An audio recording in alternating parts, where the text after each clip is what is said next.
Okay sir, ಕನ್ನಡದ top actors ಗಳಲ್ಲಿ ನೀವು ಕೂಡ ಒಬ್ಬರಾಗಿರೋದ್ರಿಂದ ರೆಮ್ಯುನರೇಷನ್ ಅನ್ನೋದು ತುಂಬಾನೇ ಜನಕ್ಕೆ ಅಂದ್ರೆ ಫ್ಯಾನ್ಸ್ಗೆ ಆಗ್ಲಿ ಮೀಡಿಯಾ ಪೀಪಲ್ಗೆನೇ ಆಗ್ಲಿ ತುಂಬಾನೇ ಒಂದು ಕ್ವಶನ್ ಮಾರ್ಕ್ ಆಗಿ ಉಳಿಯುತ್ತೆ.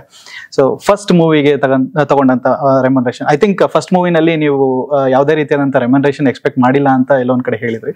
ಬಟ್ ಆ ಮೂವಿಯಿಂದ ಈ ಮೂವಿವರೆಗೂ ಆ ರೆಮ್ಯುನರೇಷನ್ ಮತ್ತೆ ಒಂದು ಗ್ರಾಫ್ ಎಷ್ಟು ಇನ್ಕ್ರೀಸ್ ಆಗಿದೆ ಸರ್, ಅಂಡ್ ಎಷ್ಟು ತಗೊಂಡಿರ್ಬೋದು ಸರ್ ಈ ಒಂದು ಮೂವಿಗೆ? ಅದನ್ನ ನೀವುಗಳು ನ್ಯೂಸ್ ಮಾಡಿದ್ದೀರಲ್ಲ, ಅದಕ್ಕಿಂತ ಒಂಚೂರು ಜಾಸ್ತಿನೇ ತಗೊಂಡಿದ್ದೀನಿ. ಓಕೆ, ಹೌದು. ಫಸ್ಟ್ ಮೂವಿಯಲ್ಲಿ ನನಗೆ 51,000 ರೂಪೀಸ್ ಇಸ್ಕೊಂಡಿದ್ದೆ, ಟೋಟಲ್ 6 ಅಂತ. ಅದಾದ್ಮೇಲೆ ಈ ಸಿನಿಮಾಗೂ ಒಂದು ನಂಬರ್ ತಗೊಂಡಿದ್ದೀನಿ, ಅದು ಟೋಟಲ್ ಮಾಡಿದ್ರೆ 6.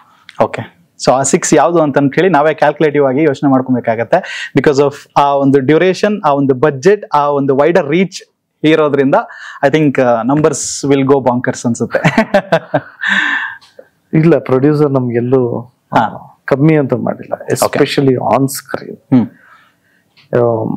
ನಾವು ಇಷ್ಟು ಚೆನ್ನಾಗಿ ಎಕ್ಸಿಕ್ಯೂಟ್ ಮಾಡ್ತಾ ಇದೀವಿ ಅಂದ್ರೆ ಅಲ್ಲಿ ನಮ್ ಹಿಂದೆ ಪ್ರೊಡ್ಯೂಸರ್ ಇದ್ದಿದ್ದಕ್ಕೇನೆ ಇದೆಲ್ಲ ಆಗಿದ್ದು. ಓಕೆ, ಜೆನ್ಯೂನ್ ಆಗಿ ಇಂಡಸ್ಟ್ರಿಗೆ ಈ ತರ ಪ್ರೊಡ್ಯೂಸರ್ಸ್ ಬೇಕೇ ಬೇಕು. ಯಾಕೆಂದ್ರೆ ನಿಮ್ಮ ಮಾರ್ಕೆಟ್ ವ್ಯಾಲ್ಯೂ 10 ರೂಪಾಯಿ ಇದೆ ಅಂತ ಗೊತ್ತಾದ್ರೆ 9 ರೂಪಾಯಿ ಹಾಕೋರ್ಗು ಸಿಗ್ತಾರೆ. 11 ರೂಪಾಯಿ ಹಾಕೋರು ತುಂಬಾ ಕಮ್ಮಿ ಜನ, ಅಷ್ಟು ಮಾರ್ಕೆಟ್ ಇಲ್ವಂತೆ ಅದಂತೆ.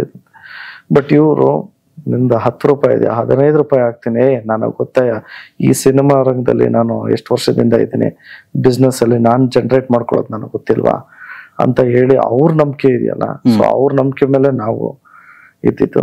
ಈಗ 5 ರೂಪಾಯಿ ಕೇಳ್ತಾ ಇದ್ದವರು ಟ್ರೈಲರ್ ರಿಲೀಸ್ ಆದ್ಮೇಲೆ 15 ರೂಪಾಯಿ ಕೇಳ್ತಾ ಇದ್ದಾರೆ. ಅವರು ಸಿನಿಮಾಗ್ ಮುಂಚೆ ಅವರು ರೆವಿನ್ಯೂನ ಜನರೇಟ್ ಮಾಡ್ಕೊಂತಾರೆ ಅನ್ನೋ ನಂಬಿಕೆ ಅವ್ರಿಗಿದೆ. ಈ ಸಿನಿಮಾದಲ್ಲಿ ನಾವು ಒಂದು ಪಾರ್ಟ್ ಆಗಿದೀವಿ ಅನ್ನೋ ಒಂದು ಖುಷಿ ವಿಚಾರ ನಮ್ಮ ಇಡೀ ಚಿತ್ರತಂಡಕ್ಕಿದೆ.